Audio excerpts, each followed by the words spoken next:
Hey VC, how's it going? Right, we're back in the pub. I'm John, 6-inch pianist 319. Once again, I'm joined by my mate Headley, another fat bearded man talking about records. I think I'm going down the pub too often, John. You are, yes. It's like a weekly thing at the minute. So tonight with us, we've got David Atkinson. David, welcome to the pub. Thank you very much, John.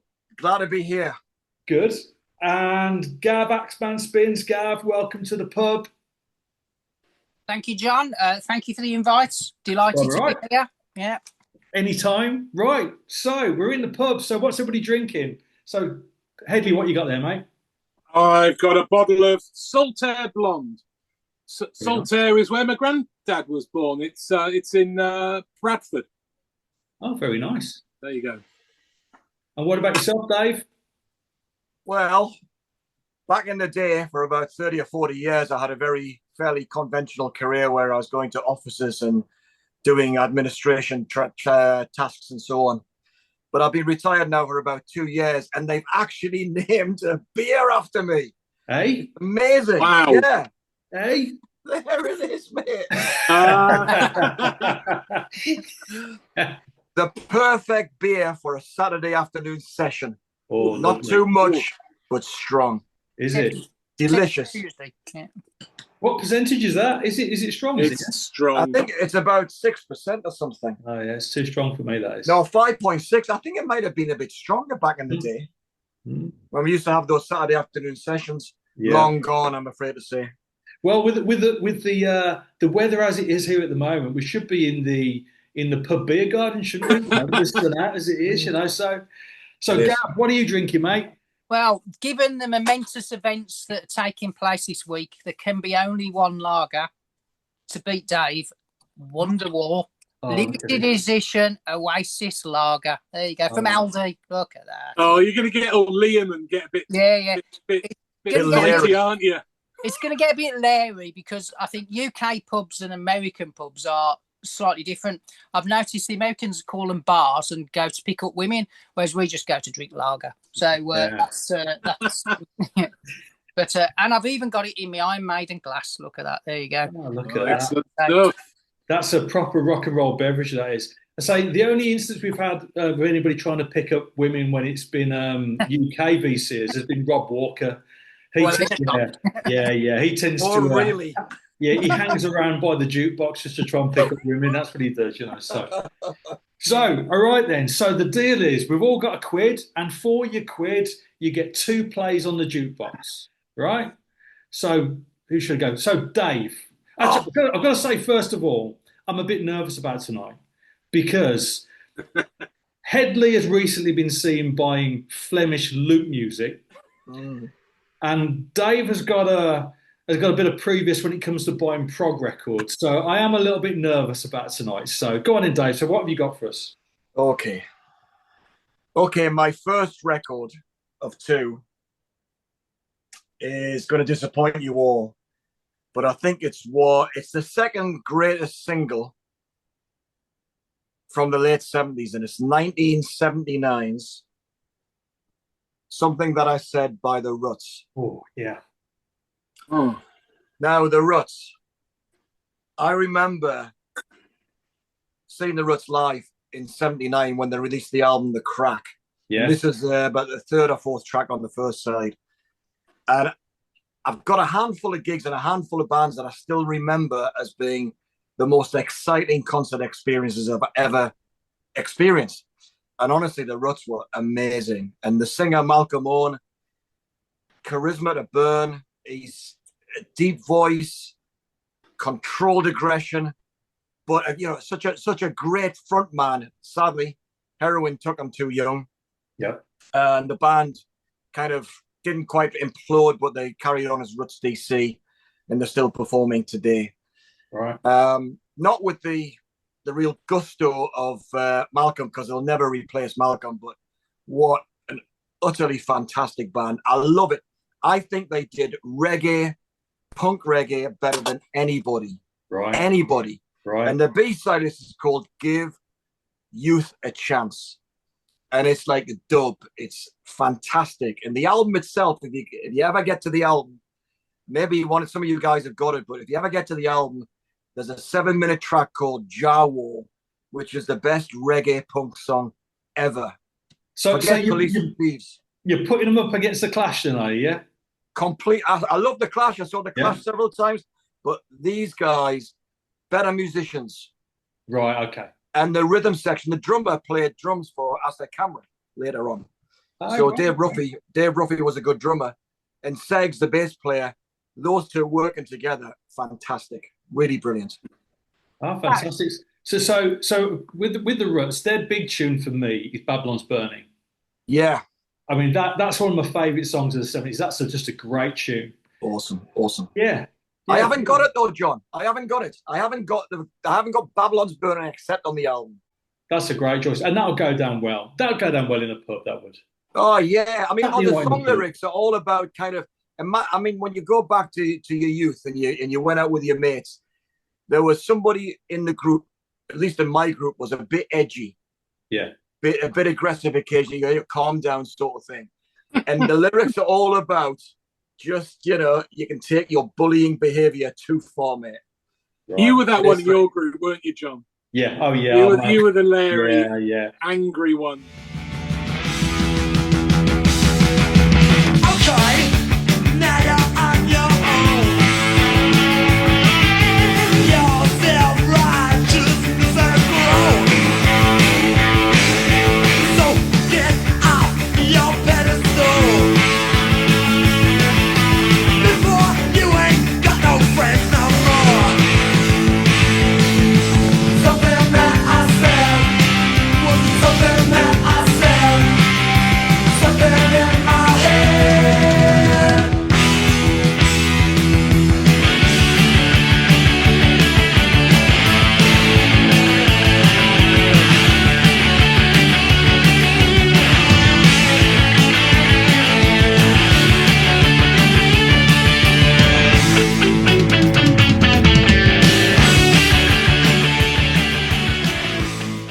Thank you very much. No prog in sight just yet. Oh, well, yeah. I'm still nervous though. You still got one more choice, right? Gav, what you got there, mate? Right, follow that. So the Atkinson's thrown a curveball then, because obviously the whole idea of a pub is to keep people in it, isn't it? So I thought the pub would have been emptied with Dave's first one, but I'm glad you said that, Gav. Yeah, Can you tell that to Headley? Can you tell that to Headley? He needs, I was called in the last one for choosing the theme from Twin Peaks, wasn't I? Yeah. So I'm glad you asked me on this, because pub jukeboxes and pub jukebox singles, if you're old enough like me, do you remember the newsagents used to sell them all for like 10 pence? Yeah. A little blank sleeve. So my first singles were all pub jukebox singles. Yeah. And a relative who used to give me shit. Well, am I allowed to swear on this? Yeah, he used to give me shitloads of them. And I'd keep what I wanted, and then I'd trade all the duffers in at Reddington's Rare Records for an album. So pub jukeboxes and pub singles for me are like kind of where I started collecting. So I was delighted to do that. But the beauty of the single is the A and the B side, isn't it? Absolutely. The classics of that. So when thinking about what to pick, I thought, well, what's one of my favourite singles bands? And about you guys, I used to, when I was younger, I didn't get much pocket money because I had to do paper and all that. So I used to hit Woolworths chart returns. So do you remember on was it a Wednesday or something when the charts had changed and they discount all the things that fell out of the charts? And I bought loads for 50p. But I could never get there till Saturday. So it was a bit hit and miss. But I had a mate who took a week job in Woolies stacking the shelves just so we get first dibs on a Wednesday morning. Single. So, that's commitment for you. That's commitment. I like that. That was commitment. Yeah. So I'm glad Dave's show played a bit of a banger because I'm following it up with a bigger banger. And it's 2 minutes and 20 seconds from 1986. And it is, see if you can guess what it is from the cover. Ta-da! Because I know Headley, this is his favourite band, isn't it? Yeah. So we have just blown the doors off the pub with Panic. And it also says Streets of Birmingham, so it's topical. and this is one that'll blow your mind a little bit. I saw a video this week that suggested that some of the lyrics pertain to Jimmy Savile and what he was up to at this time, because you got the Leeds side streets that you slip round, Provincian towns you jog round, and the DJ. So there's a thought that this also, that blew my mind because I've never ever thought of it like that. But that was an internet rumour. There you go. There's a lovely label as well. Look at that. I'm Rough Trade. But this is the first, I think, Smith single I bought. And to this day, I think how do you follow up The Queen Is Dead? Well, Panic, then Ask, then Shoplifters. Yeah. What a run of singles. And all the B-sides are brilliant. So that's my 2 minutes and 20 seconds with the lovely Vicar in a Tutu on the B-side. Because for your pound, you had a choice of songs, didn't you? So if you wanted something a little bit lighter, you could choose that. But I've also got the CD single, the 12-inch, and the German 12-inch, which has The Queen Is Dead on the B-side. So brilliant song, fantastic. And I don't know if the Smiths have been featured on this before because I haven't seen every episode, but I thought, they had to be in. So it seems like every episode has the Smiths. I don't know what you're talking about. I swear. I think the aforementioned Rob Walker picked Smith's tune, didn't he? I think he did. Yeah.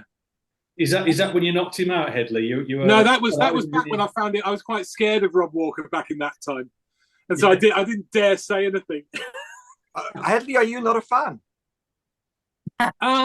No. So give us the 30-second reason why you're not impressed by the Smiths. Morrissey. No, I can't stand the man, and I can't stand his singing. I can't stand his lyrics. He's ripped off all the sort of A.E. Housman and the sort of poets like that. And because normally poets, your Dylan and people like that, they all go to Dylan Thomas and things like that. And of course, you get the romanticism of the lyrics. But of course, what cleverly Morrissey did is he looked to that new wave of British poets. And he cribbed from it because no one knew it. So I'm sorry. I'm not having that he was a great lyricist. He nicked from A.E. Housman, he nicked from John Betjeman, he nicked from them all. Yeah, but genius steals. Yeah, there you go. You don't think, though, that even though he stole the lyrics, his song titles were still the best ever? Oh, yeah, very good. And he also stole I don't like the fact that they stole all the covers from classic British films and things. It's like, oh yeah, well, that's been made. Oh, we'll have that. That's brilliant. No, don't. Having said that, I do have some Smiths. Yeah, and having said that, I can tell you that I very, very rarely listen to a Smiths album from beginning to end because it's too much for me. So individual songs, fantastic, great live band, but I love How Soon Is Now. That's my favourite track. I love that. I think it's brilliant. But then that's because it really features Johnny Marr, doesn't it? That's really his tune, that one. Yeah. Thing is, I've said it before. When I was at school, there was a kind of because I was in Yorkshire. They're obviously a Manchester band, old Lancashire band. We had the wedding present, and there was very much. I've said this before on this, that there was a big split. That you were either a wedding present person or you were a Smith person, and never the twain should meet. That was just the way it was. I don't know if it was we created that in our little kind of coteries and. All I can say is down in Birmingham, we didn't mind the wedding present, but they were always not as good as the Smiths. Although they did put George Best on the cover of an album, so we'll let him off there. But yeah, my last word on that Smith song as well is they were a great band. If you were talking to young ladies of a certain age, the Smiths were phenomenally popular amongst the girls at my school. And I have to say they did me some massive favours because I was a big Smiths fan. It was a great way of striking up conversation. The girls really? them. So there you go. So that was... wow. It's like having Rob Walker on again, isn't it? It is, I know. And I was thinking it's Barry White that you. No. This was the 80s, not the 70s, Dave. You had to get them in mind.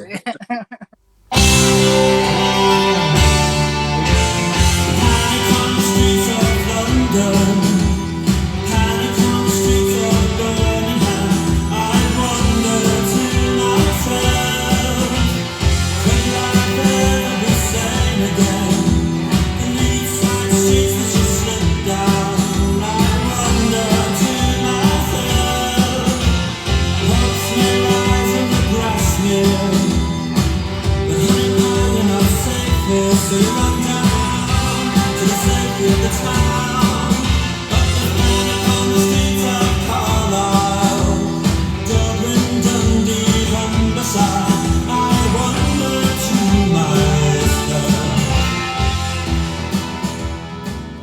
Right then, Headley. Now we've upset you. Now what that are we I've gonna play? upset all of our regulars, yeah. I'm going to choose a single that it was 60 years old. Well, a couple of weeks back, it was released as the B-side of a song by the Byrds, and that is "Feel a Whole Lot Better." Okay. Which, yeah, so that's the B-side to "All I Really Want to Do," which actually this charted on its own in its own later the year, actually. But this is amazing. This song, it is. That's brilliant. You got. I mean, this is 1965, obviously, and it's in between the Beatles releasing. Is it only the Beatles, or certainly before Help? It was before Help came out later in the year, and. I mean, I love Help. I mean, Help might be one of my favourite Beatles albums. Yeah. It's brilliant, perfect pop. But it also sounds of its time. Yeah. Whereas this sounds so forward-looking. And I think that's partly because it was a sound that was picked up by all the sort of Paisley Underground, you know, the Big Star, REM. And so it's probably that is a sound that got regurgitated and reused. You know, right up until Teenage Fan Club being expanded, people like that. There were, you know, there's still going to be people doing this sort of, you know, rigging back a 12-string guitar. Yeah. But yeah, and it's also there's also something great. This is written by Gene Clark and vocals by Gene Clark, and there's something in the lyrics to this that you don't tend to get. There's something kind of metaphysical. There's something kind of odd about it because he talks about. So this is all about there's this girl. And maybe I'll be a whole lot better. But he talks about perhaps, possibly, I'll be a lot better without her. There's this kind of question in there. It's not, I'm going to get along without you fine, or I'm going to lose my heart to you and it's going to kill me. No, it's maybe, possibly. I don't know. I'm looking to the future, but I don't know. And it's a kind of a weird twist on that. Is that. But yeah, so I can't believe it's 60 years ago. Wow. 60 years. Wow. Unbelievable. That just makes me feel really old now. But yeah, so yeah, I love that tune. That's good. Good double A side as well, isn't it? Yeah, that's a great jukebox. Yeah, record that is. Yeah, that choice was so good. I'll forgive you, Dissy Morrison. But also, I should say actually, I was looking at some things the other day, and you wouldn't believe the number of people that perpetuate the myth that the Byrds didn't play on this. There's a lot of people that think that it was all the Wrecking Crew and the session players that played. That's not true.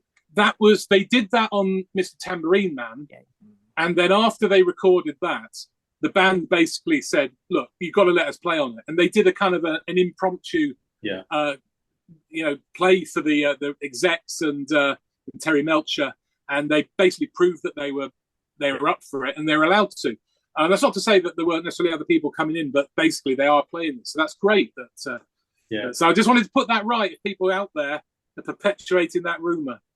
But as you say, that whole sound that they developed is so influential. Yeah. And you've got the whole Paisley Underground thing, but even sort of American rock bands like Tom Petty and people like that. Yeah. Well, Tom Petty did a cover of that, didn't he? Yeah, absolutely, yeah. Just really nicking that sound, that sort of chiming 12-string guitar sound. Yeah. I mean, it's funny because you listen to it, and actually, a lot of the parts of it are very similar to what the Beatles are doing, but there's just something different that they throw in that sort of not that elevates it. I love the Beatles stuff. I'm not saying it's better. I'm just saying it's different, and it's something that got picked up on, like you're saying, and continued, with other bands. Yeah. Brilliant. Well, I would just add that that's definitely good that we've got 2 great singles out of 3 so far.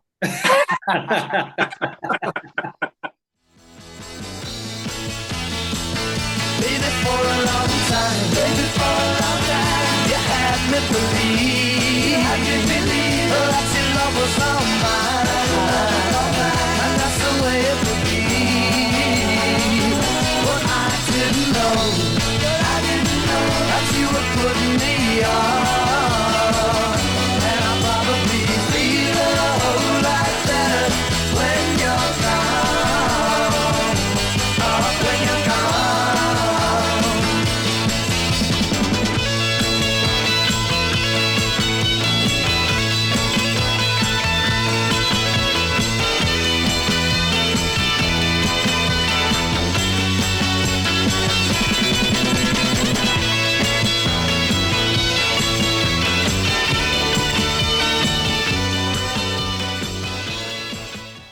Right then, it's up to me. Right, so Bring us down. Bring us down. Come on. no, well, quite the opposite. So today, the date is the 1st of July, 2025, and I heard today that it's Debbie Harry's 80th birthday today.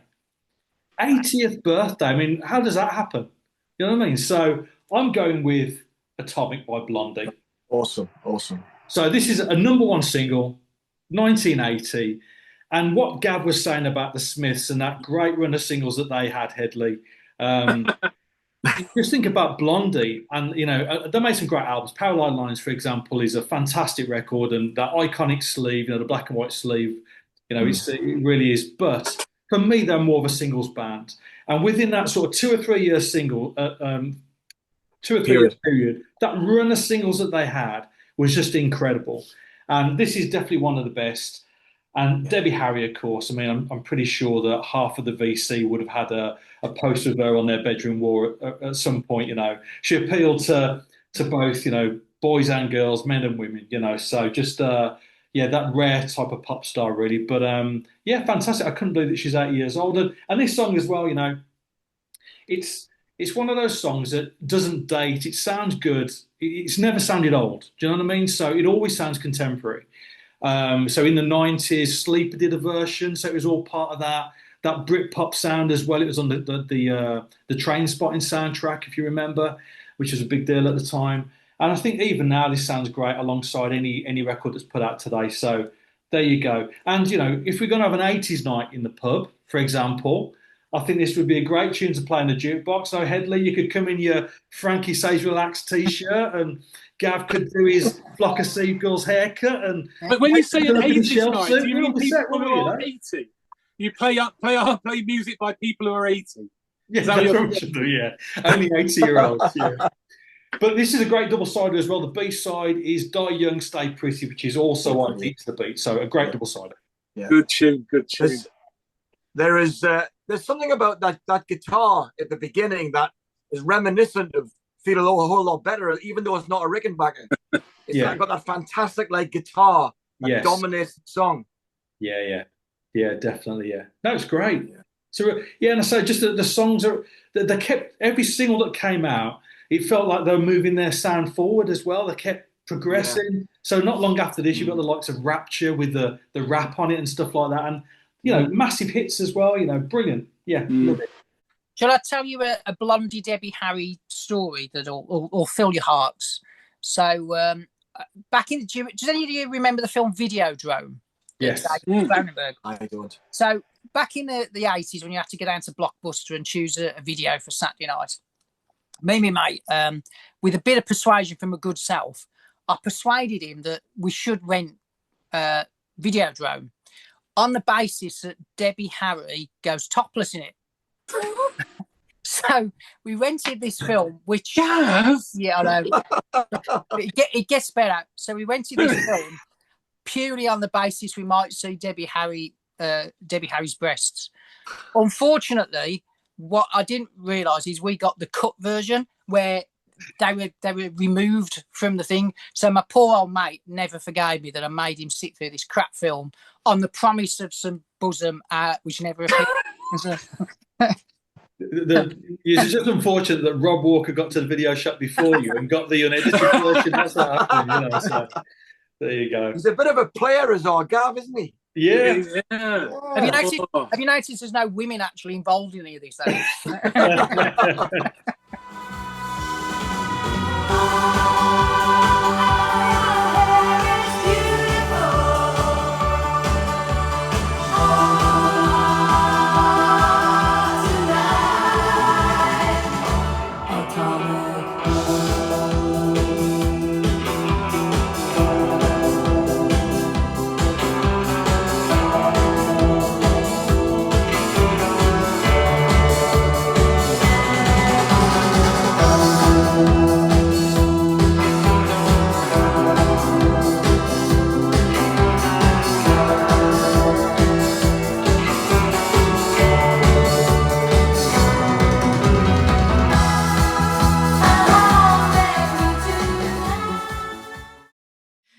Right in, Dave. All right. Okay. I started work in 1975, and I ended up by accident in an office job, paid very little money, but within the first couple of years, I started to do work in bars at the weekend.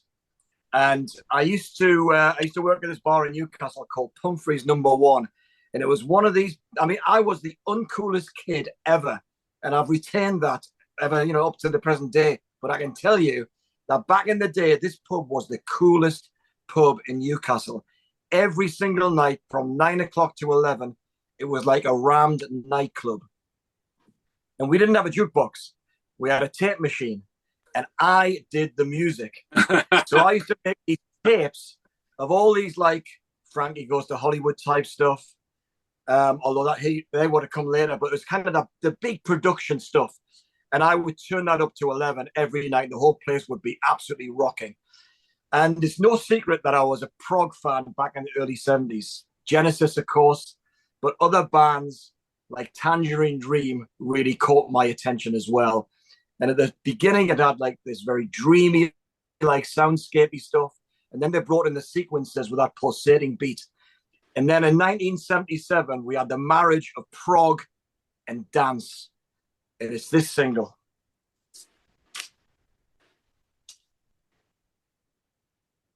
I Feel Love by Donna Summer. Yeah. I mean, it is an obvious choice for a jukebox or a club or a pub where you control the music, but it is still incredible. Yeah. And sadly, I haven't got the 12-inch because it's got the extended version on it. The B-side is just a ballad, which I'll give you the title of if you want to wait just a second. It's Can't We Just Sit Down and Talk It Over? But this is like the big Giorgio Moroder production. Yeah. Unbelievable. One of the iconic singles of all time. It is, yeah. And it's talking about everything we talked about before, about the other records we've spoken about. So first of all, one of the most influential records of all time. You can still hear its influence now on dance music, full stop. Mm. And as you say, that Giorgio Moroder, that rhythm that sort of pulsates all the way through it it's just, you know it straight away.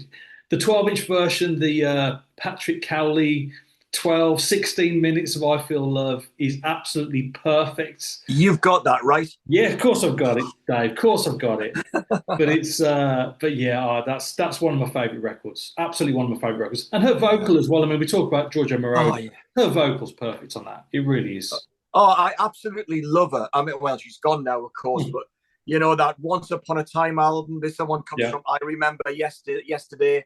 Yeah. All that period, Donna Summer, even up to the 80s when she was doing like Protection and all that. She was beautiful. Yeah. She could dance, but just what presence she had. Yeah. Even though I was a million miles from ever getting to see her live. Exactly what a pop star should be. You know, she sounded fantastic and great tune. She had a fantastic run of singles again. You know, not just disco. She went out the disco thing into the 80s. Things like State of Independence. Yeah, well, her first album wasn't it a bit more rock? Oh, I don't know. Yeah, check out her first album. It's kind of like a rock album. Mm. I thought was that not Love to Love You, Baby? The first album. I don't know if that's the first record, but that's an incredible record. I mean, you think about it, 75, whatever. It's that whole one side is just a title track. Brilliant. Love it. No, you hit John's sweet spot. You have, yeah. And it's like I was saying before. It's the perfect marriage of two different genres. And of course, Moroder, I love because he did the soundtrack to Midnight Express, which was one of the first movies I saw with an 18 certificate, and the music for that is fantastic as well. I've got the soundtrack album sitting just down here, but that marriage of like that prog, krautrock, and disco, fantastic. I saw Giorgio Moroder play live probably about 7 or 8 years ago now. He played at Birmingham Symphony Hall, and it wasn't a great show. I mean, basically he played all the hits and he got in different vocalists to come and sing the songs. But the actual highlight was he had a full band and he finished with a screen behind them. And it was Donna Summer singing MacArthur Park with the full band and orchestra playing the music. So, it worked because you could hear her voice rather than just some random singer coming in, and that was the moment. That was the moment. It's lovely, So, yeah, wonderful. There you So go. there. I did mention Genesis, but no Genesis singles. Yeah, you get double points for that one, Dave.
Right, Gav, what have you got then, mate?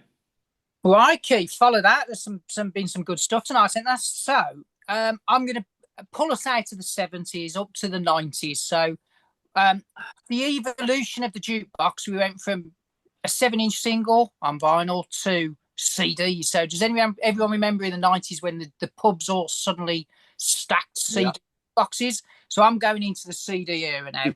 What me and my mates used to do, the best jukebox was at the Pot of Beer. I don't know if John remembers that from Aston campus. And you'd go in and you'd pick all like the 12-minute tracks. So like The Cure, Same Deep Water as You, Smith's Barbers and Begins at Home, anything by New Order that went on for 7 years, just to get your money's worth. So CD jukeboxes were brilliant. And single also then, the CD single came along and I stopped really buying 7-inch singles and 12 inches and moved to CD singles because they had that 4-track EP came back, didn't it?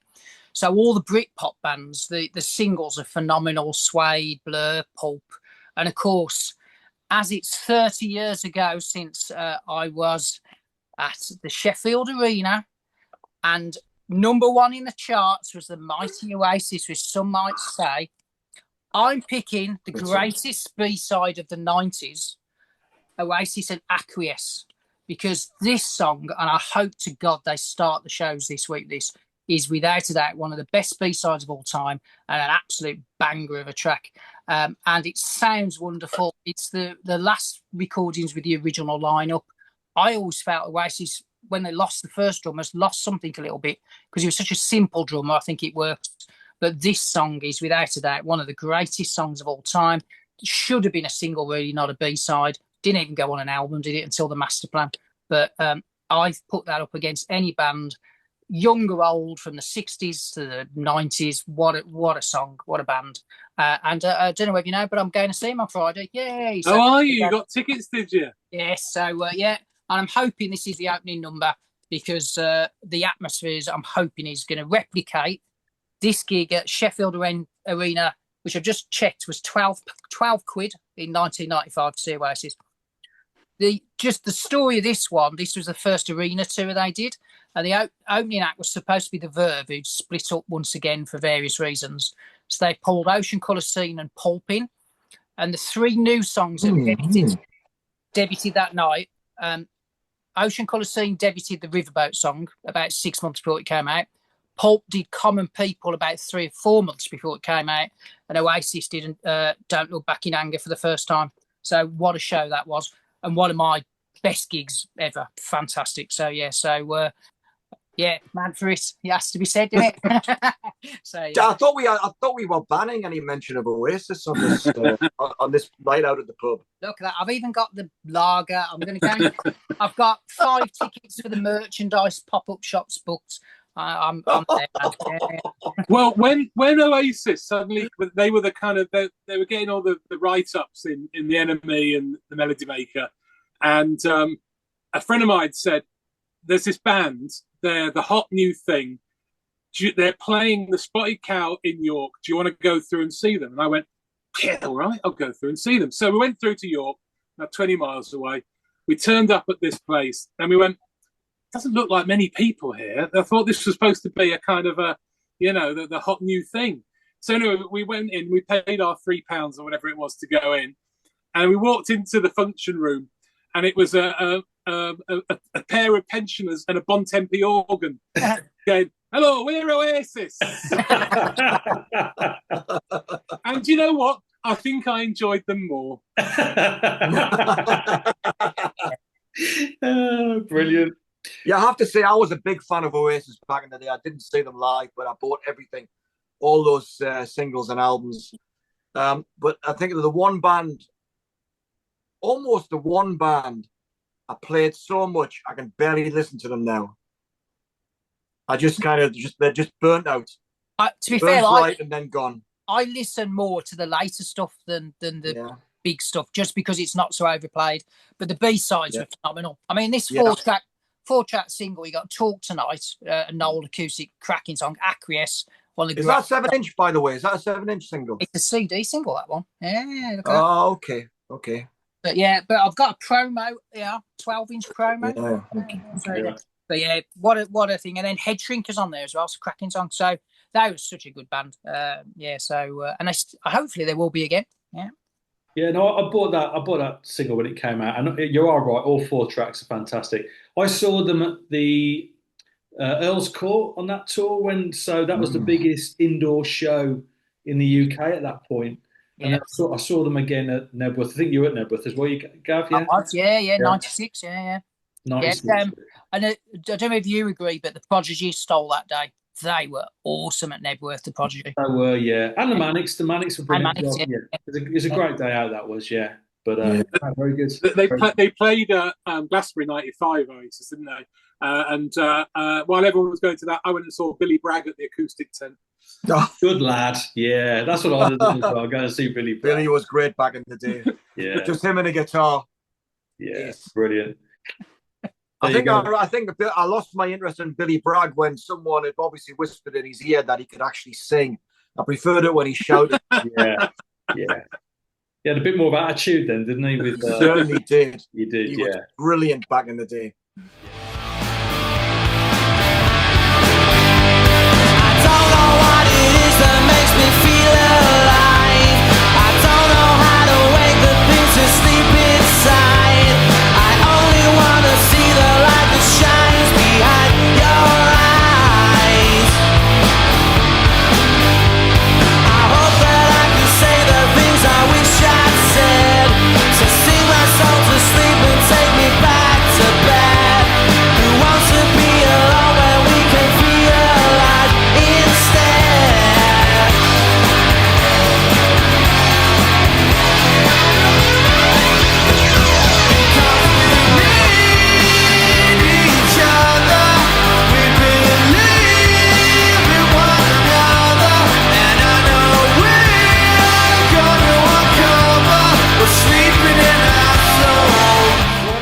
Headley, what have you got, mate?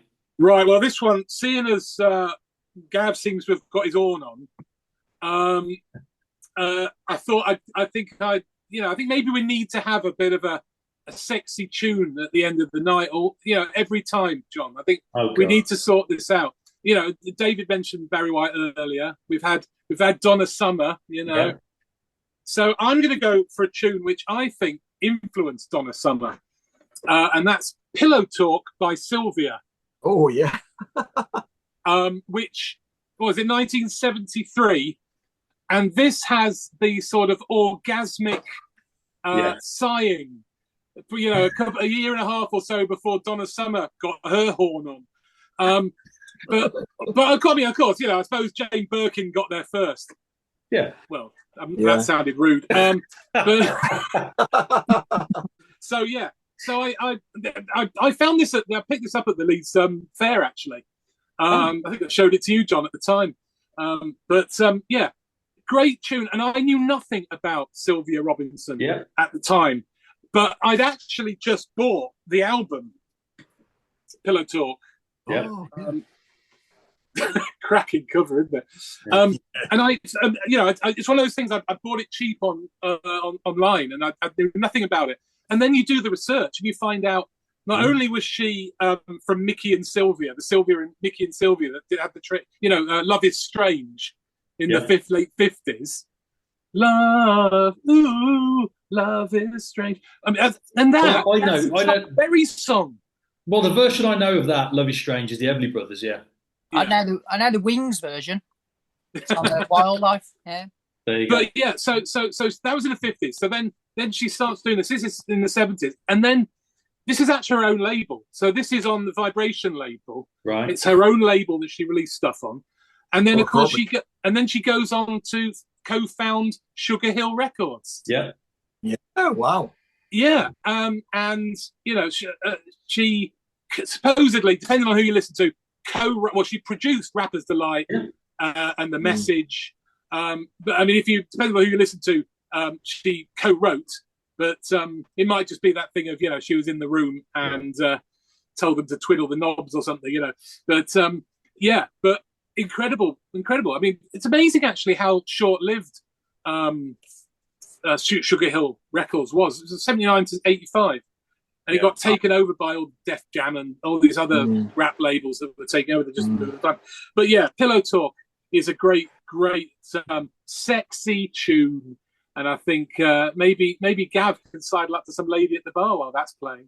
Well, it's some bonus points in. So name some other songs that have certain kind of noises in the background. So Rocket Queen, Guns N' Roses. Yeah. Another one. Go on, I'm a cider drinker by the Wurzels. Certainly, some noises on that one. I reckon there's several Prince songs with that type. Yeah, there's a fair few Prince ones, yeah. No, because it's interesting because you were talking about that record. Now, I predominantly knew Sylvia Robinson for the Sugar Hill Records label, so I didn't know anything about Mickey and Sylvia. I didn't put two and two together. And it's only through you talking about the album that you picked up. I knew this Pillow Talk single, but it's really Sugar Hill Records. I mean, and again, was that one of the very earliest hip hop labels, or was it the earliest? I don't know. I mean, revolutionised, I suppose. I mean, there was proto stuff before that, wasn't it? Because you got people like the Lost Poets. Lost Poets. And obviously, what's his face? Gil Scott Heron. Yeah. I tried to mention him on our previous one. I couldn't remember his name then. Terrible. I've got records by him.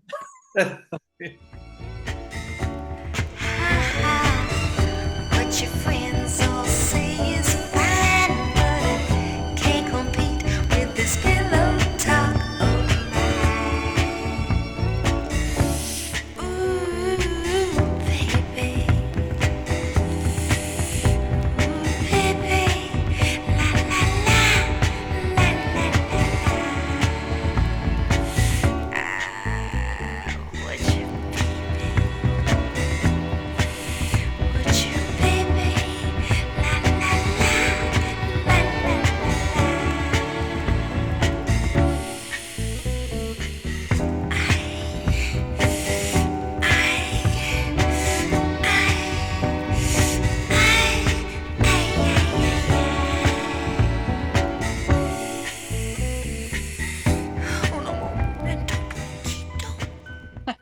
Right. Okay. Well, thank you for that, Headley. So I'm going to really bring the mood down now, as I tend to do.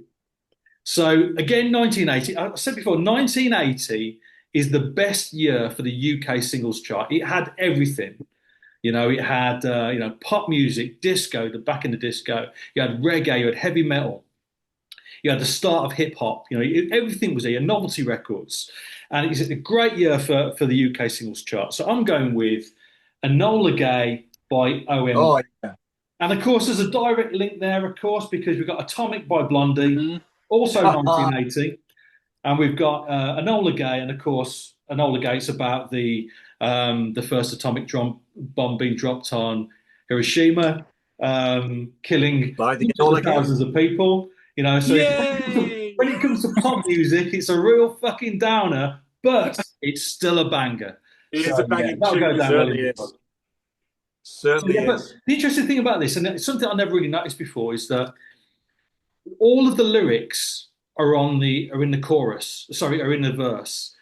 there's no lyrics at all. There's no vocal on the chorus. Basically, when you get to the end of the verse, it comes in with a new synth line, and that lifts everything up. That's your chorus, the synth line. Yeah. That drops out again, and you go back into the verse again. It's really interesting the way it's constructed, considering there's nothing to sing along to really. But yeah, and again, a top 10 hit in the UK, and it was one of these things which it came in really low in the charts and took weeks to get up the charts to the top 10. So I missed that. I mean, that was great, wasn't it? About the singles. Yeah. You could see it's almost like backing a horse, isn't it? You buy a record when it's low down in the charts, and you're just egging it on to get up to the top 10, and that's what happened with OMD. So there you go. Is that a thing of the past? Do you think, John? That sort of can something be released and it work its way up? Everything's too immediate now, isn't it? Everything's there, so you just get onto YouTube or to Spotify, whatever. Well, first of all, you don't have to wait to hear anything. And, everything comes out, it's big for a moment, and then it just drops away. Whereas, years gone by, back in our day, a record would come out and it'd be word of mouth. It would gradually the chart. And the kudos for buying it first. Yeah, absolutely, Yeah. As I say, it's like backing a horse, you called it and you're wheeling it up the chart. I've got the 12-inch of that one. I didn't get the 7-inch. But I only saw them out once, and that was when they had the tape recorder behind them. Okay. I think they were supporting Gary Newman or somebody like that. Right, okay. Yeah. Good band. Yeah, great band. Great, and still going now, aren't they? Still playing live now, and Yeah. Again, we've got loads of great tunes, great singles band. Well into the 90s, they had proper hits as well, didn't they? So really good.